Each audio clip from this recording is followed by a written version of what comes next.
disebut dalam satu hadis bahawa bila surah ini, bila daripada ayat 21, lau anzalna hadzal Quran, baca ayat ni letak atas kepala, dibaca sampai habis, melainkan akan menghilangkan segala penyakit, melainkan mati. Bahkan ada satu riwayat menghilangkan sakit kepala, pening-pening kepala letak. Dan ini dalam, kita katakan dalam musalsal hadis yang panjang, iaitu siapa yang baca surah ini sambil letak tangan atas kepala, daripada awal ayat 21 hingga 24. Syifa'un min kulli da'in illa-sam, obat kepada segala penyakit melainkan mati.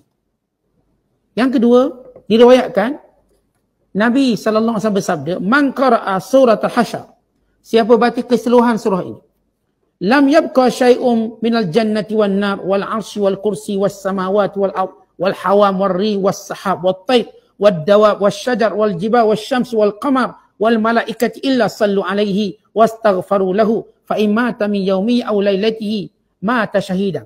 Siapa yang membaca surah ini, melainkan syurga, neraka, arasy, kursi, langit-langit, bumi, segala binatang, angin, awan, burung, binatang-binatang yang melata atas muka bumi. Tadi serangga, binatang yang melata di atas muka bumi, dan juga pohon, gunung ganang, matahari, bulan, malaikat akan berselawat ke atasnya dan memohon ampun kepadanya kalau dia mati hari itu, hari selepas dia membaca, atau malamnya, maka dia mati syahid. Maksudnya kelebihan dia. Yang ketiga, diriwayatkan daripada Anas, Nabi sallallahu alaihi wasallam bersabda, man qara'a akhir suratil hasyr law anzalna hadzal Quran ala jabal, siapa yang membaca akhir surah Al-Hasyr, bermula ayat 21. Jadi kalau sebut akhir ni bermula ayat 21 sampai 24. Dia 4 ayat. Famata min lailatihi, lalu mati, maka dia mati syahid. Tadi baca satu surah. Yang ni baca daripada ayat 21 sampai 24. Hadis yang keempat, diriwayatkan oleh Ahmad dan Tirmizi daripada Maqil bin Yasar.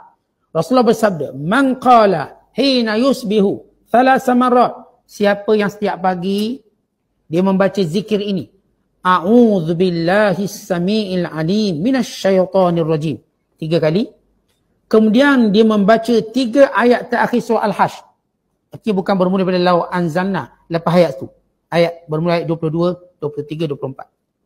Kalau dibaca, wakkalallahu bihi sab'ina alfi malakin, Allah akan mewakilkan 70,000 malaikat, yusalluna alaihi hatta yumsiya, yang akan mendoakan untuknya dengan keampunan sehinggalah waktu petang.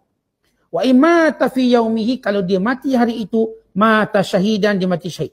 Wa man qara'aha hina yumsi, dan siapa yang membaca pada petang harinya, yakni maghribnya, iaitu a'udzubillahi samiil alim minasyaitonir rajim, diikuti dengan 3 ayat surah Al-Hasyr sampai itu, ayat 22, 23, 24, maka dia akan mendapat pahala sebagaimana dia baca pagi. Kalau tadi dia baca pagi, baca ayat, dia baca a'udzubillahi samiil alim minasyaitonir rajim, kemudian akhir surah Al-Hasyr bermula daripada ayat yang ke-22, dia baca pagi, melainkan kalau dia mati hari itu, dia akan mati syahid dan malaikat akan berselawat padanya seramai 70,000 malaikat. Yang kedua, kalau dibaca petang, dia dapat kelebihan yang sama. Namun kesemua hadis ini bersifat dhaif. Namun dalam hadis dhaif, sepakat para ulama ataupun jumhur ulama, ia diamalkan.